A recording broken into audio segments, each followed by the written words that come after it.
ओम नमो भगवते वासुदेवाय। संक्षिप्त मार्कंडे पुराण, जैमिनी मार्कंडे संवाद, वपु को दुर्वासा का श्राप। जिनमें जन्म मृत्यु संसार के भय और पीड़ाओं का नाश करने की पूर्ण योग्यता है, पवित्र अंतःकरण वाले योगी जन जिन्हें ध्यान से देखकर बारंबार मस्तक झुकाते हैं, जो चमत्कार रूप से विराट रूप धारण करते समय प्रकट होकर क्रमशः भूलोक भूलोक स्वर्ग लोक को भी लांग गए थे। श्री हरि के वे दोनों चरण कमल आप लोगों को पवित्र करते रहें, जो समस्त पापों का संहार करने में समर्थ है, जिनका श्री विग्रह क्षीर सागर के गर्भ में शेषनाग की शैया पर शयन करता है। उन्हीं शेषनाग की श्वास वायु से कंपित हुए जल की उताल तरंगों के कारण विकराल प्रतीत होने वाला समुद्र, जिसका सत्संग पाकर प्रसन्नता के मारे नृत्य सा करता जान पड़ता है, वे भगवान नारायण आप लोगों की रक्षा करते रहें। भगवान नारायण पुरुष श्रेष्ठ नर, उनकी लीला प्रकट करने वाली भगवती सरस्वती तथा उसके वक्ता महर्षि वेद व्यास जी को नमस्कार करके मार्कंडेय पुराण को पढ़ती हूँ। व्यास जी के शिष्य महातेजस्वी जैमिनी ने तपस्या और स्वाध्याय में लगे हुए महामुनि मार्कंडे से पूछा, भगवान, महात्मा व्यास द्वारा प्रतिपादित महाभारत अनेक शास्त्रों के दोष रहित एवं उज्जवल सिद्धांतों से परिपूर्ण है। ये सहज शुद्ध अथवा छंद आदि की शुद्धि से युक्त और साधु शब्दावली से सुशोभित है। इसमें पहले पूर्व पक्ष का प्रतिपादन करके फिर सिद्धांत पक्ष की स्थापना की गई है। जैसे देवताओं में विष्णु, मनुष्य में ब्राह्मण तथा संपूर्ण आभूषणों में चूड़ामणि श्रेष्ठ है, जिस प्रकार आयुधों में वज्र और इंद्रियों में मन प्रधान माना गया है, उसी प्रकार समस्त शास्त्रों में महाभारत उत्तम बताया गया है। इसमें धर्म, अर्थ और काम और मोक्ष, इन चारों पुरुषार्थों का वर्णन है। वे पुरुषार्थ कहीं भी परस्पर संबंध है, कहीं पृथक पृथक वर्णित है। इसके सिवा उनके अनुबंधों का भी इसमें वर्णन किया गया है। भगवान, इस प्रकार ये महाभारत उपाख्यान वेदों का विस्तार रूप है। इसमें बहुत से विषयों का प्रतिपादन किया गया है। मैं इसे यथार्थ रूप से जानना चाहता हूँ, इसलिए आपकी सेवा में उपस्थित हूँ। जगत की सृष्टि, पालन और संहार के एकमात्र कारण सर्वव्यापी भगवान जनार्दन निर्गुण होकर भी मनुष्य रूप में कैसे प्रकट हुए तथा द्रुपद कुमारी कृष्णा अकेले ही 5 पांडवों की महारानी क्यों हुई, इस विषय में मुझे महान संदेह है। द्रौपदी के 5 महारथी पुत्र, जिनका अभी विवाह भी नहीं हुआ, पांडव जैसे वीर जिनके रक्षक थे, अनाथों की भांति कैसे मारे गए? ये सारी बातें आप मुझे विस्तार पूर्वक बताने की कृपा करें। मार्कंडेय जी बोले, मुनि श्रेष्ठ, ये मेरे लिए संध्या वंदन आदि कर्म करने का समय है। तुम्हारे प्रश्नों का उत्तर विस्तार पूर्वक देना है, अतः उसके लिए ये समय उत्तम नहीं है।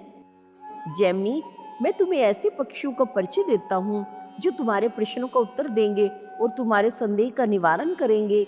द्रोण नामक पक्षी के 4 पुत्र हैं, जो सब पक्षियों में श्रेष्ठ, तत्वज्ञ तथा शास्त्रों का चिंतन करने वाले हैं। उनके नाम हैं पिडंगाक्ष, विबोध, सुपुत्र और समुख। वेदों और शास्त्रों के तात्पर्य को समझने में उनकी बुद्धि कभी कुंठित नहीं होती। वे चारों पक्षी विंध्या पर्वत की कंदरा में निवास करते हैं। तुम उन्हीं के पास जाकर ये सारी बातें पूछो। जैमिनी ऋषि ने कहा, ब्राह्मण, ये तो बड़ी अद्भुत बात है कि पक्षियों की बोली मनुष्य के समान हो। पक्षी होकर भी उन्होंने अत्यंत दुर्लभ विज्ञान प्राप्त किया है। यदि तिर्यक योनि में भी उनका जन्म हुआ है, तो उन्हें ज्ञान कैसे प्राप्त हुआ? वे चारों पक्षी द्रोण के पुत्र कैसे बतलाए जाते हैं? विख्यात पक्षी द्रोण कौन है, जिसके 4 पुत्र ऐसे ज्ञानी हुए? उन गुणवान महात्मा पक्षियों को धर्म का ज्ञान किस प्रकार हुआ? मार्कंडेय ऋषि जी बोले, मुने ध्यान देकर सुनो। पूर्व काल में नंदन वन के भीतर जब देवऋषि नारद, इंद्र और अप्सराओं का समागम हुआ, उसी समय की घटना है। एक बार नारद जी ने नंदन वन में देवराज इंद्र से भेंट की।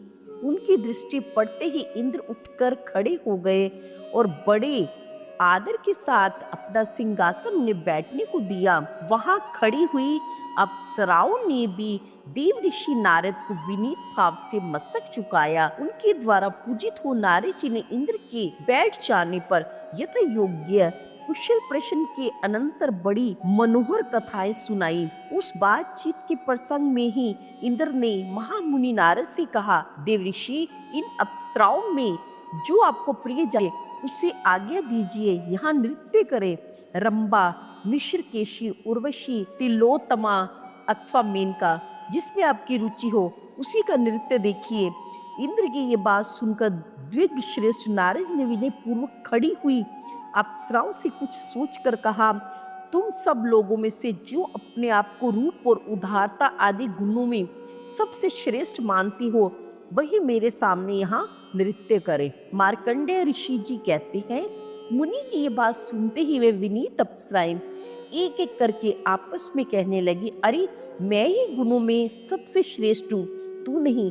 इस पर दूसरी कहती, तू नहीं, मैं श्रेष्ठ हूँ। उनका ये अज्ञान पूर्ण विवाद देखकर इंद्र ने कहा, अरे मुनियों से ही पूछो, वे ही बताएंगे कि तुम लोगों में से सबसे अधिक गुणवती कौन है। इस प्रकार उनके पूछने पर नारद जी ने कहा, जो गिरिराज हिमालय पर तपस्या करने वाले मुनि श्रेष्ठ दुर्वासा को अपनी चेष्टा से शुद्ध कर देगी, उसी को मैं सबसे अधिक गुणवती समझूंगा। की बात सुनकर सबकी गर्दन हिल गई।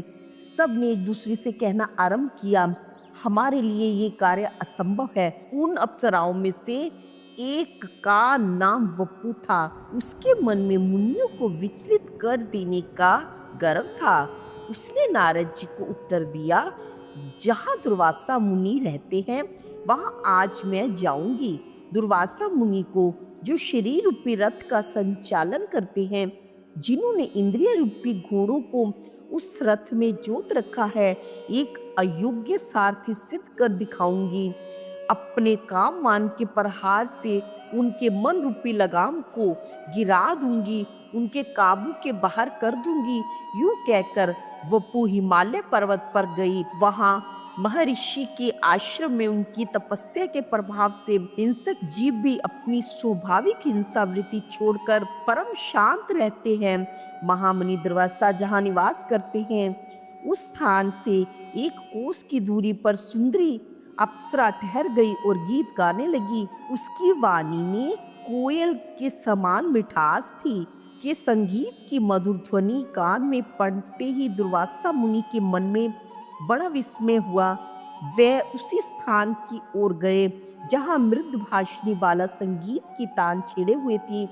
उसे देखकर महर्षि ने अपने मन को बलपूर्वक रोका और ये जानकर कि ये मुझे लुभाने के लिए आई है, उन्होंने क्रोध और अमर्ष हो आया। फिर तो वे महातपस्वी महर्षि उस अप्सरा से इस प्रकार बोले, आकाश में विचरने वाली मतवाली अप्सरा, तू बड़े कष्ट से उपार्जित किए हुए मेरे तप में विघ्न डालने के लिए आई है।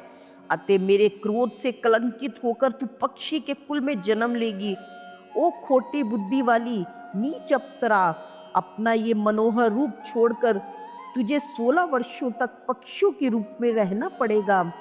उस समय तेरे गर्भ में 4 पुत्र उत्पन्न होंगे, किंतु तू उनके प्रति होने वाले प्रेम जनित सुख से वंचित ही रहेगी और शास्त्र द्वारा वध को प्राप्त होकर श्राप मुक्त होकर पुनः स्वर्ग लोक में अपना स्थान प्राप्त करेगी। बस अब इसके विपरीत तू कुछ भी किसी प्रकार भी उत्तर ना देना।